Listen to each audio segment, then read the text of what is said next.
everyone. So I guess I have our last story tonight about failures in masculinity.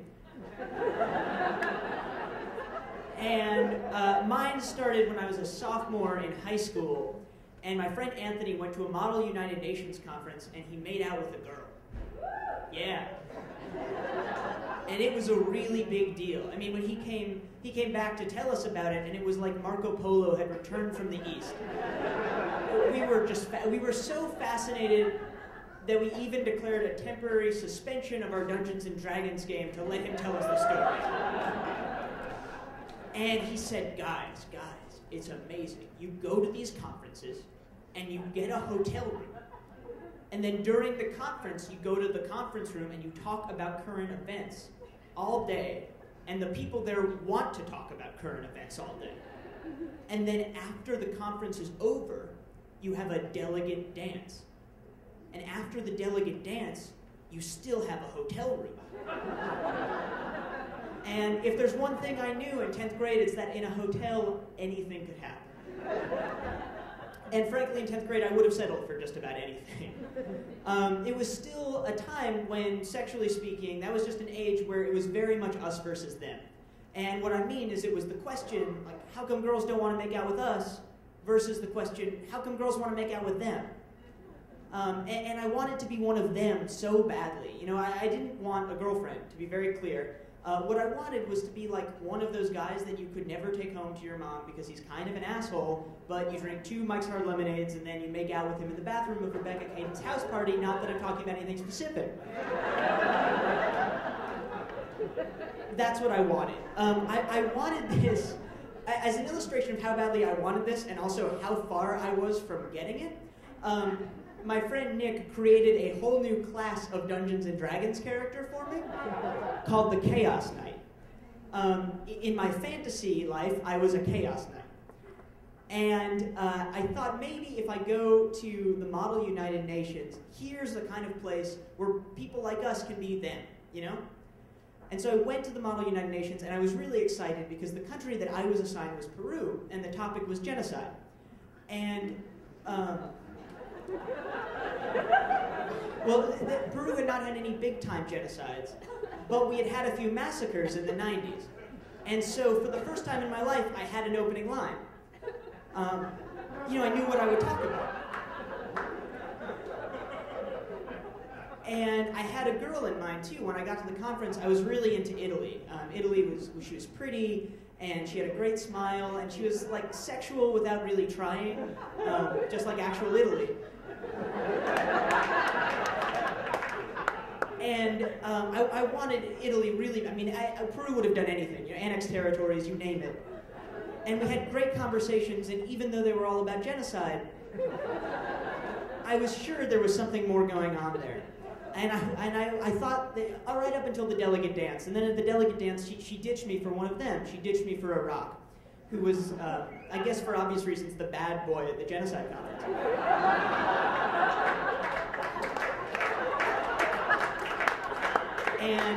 And I didn't even go to the delegate dance. I skipped the dance, and I spent a night alone in my hotel room.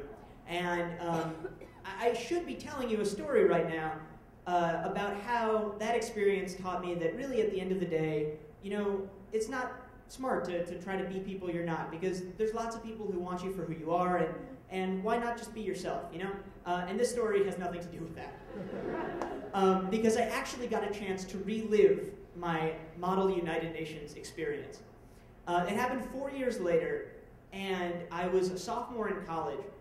I was in my improv group. We went on tour. We went to Berkeley, California. We're all wearing our like improv comedy T-shirts, and we saw a big group of people go into a university building, and it said that they were there for a Model United Nations. I was with my friend Grigor, and it's just his name. That's not supposed to be funny, but it is. And Grigor and I guess Grigor had some traumatic experience in his high school past too, because we had the same first thought, which was like, dude, we have got to crash this Model United Nations.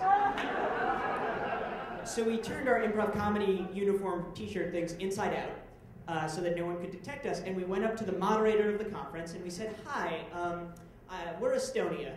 I don't know why we're not on the list. Something must have happened. And we're from the Green Grove High School in Connecticut, which as far as I know is not a real high school.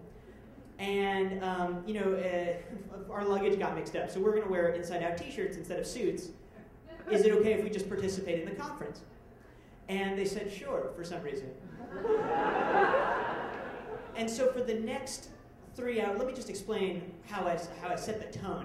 I got up onto the floor to give the first Estonian floor speech, and I said, listen, everybody, you may not know it, but Estonia has developed nuclear weapons. And if any of you disagree with us about anything, we will invade you, we will bomb you, we will kick your ass. And the moderator said, you can't say that. And I said, oh, I'm sorry, but it's true, we're going to kick ass. Sorry. I mean, that was the tone we set. I mean, for 3 hours, we had no fear and no respect and no shame.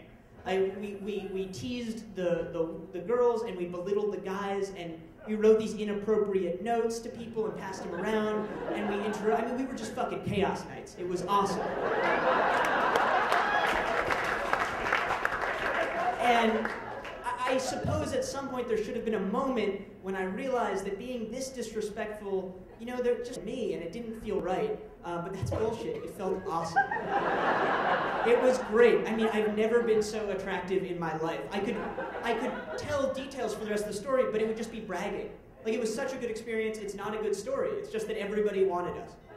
I mean, we got like notes from countries, and all the eyes were dotted with hearts, and there was candy in them. And Australia, who were like the hot girls of the Model United Nations conference, they came up and they were like, yeah, well, we were thinking about if we could say hello to you in the middle of our speech. Would that be cool? And we were like, yeah, do whatever. And I mean, it was just everybody wanted to make a bad decision with Estonia. And it was very clear that they were, all these delegates were just waiting for the delegate dance to make their move. And I will say in advance, we didn't go to the delegate dance, because that would have crossed a whole other line from like wish fulfillment to just creepiness. But we did the next best thing. I figured I needed to leave an indelible, lasting impression. So I had Grigor take a marker and draw a map of Estonia on my bare chest.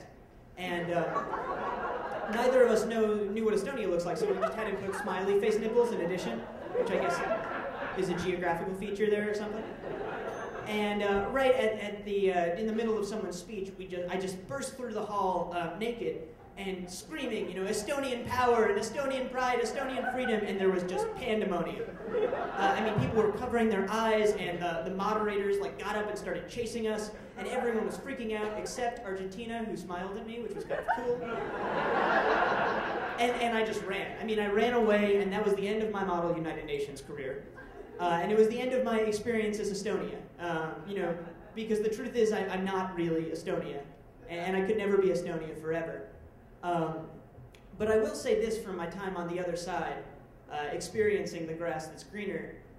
The nice thing now is that whenever I have what I think of as Peruvian moments, which are those times when it feels like it's just us versus them, and like them is winning by a lot, it's nice to kind of sit back for a moment and think about that time.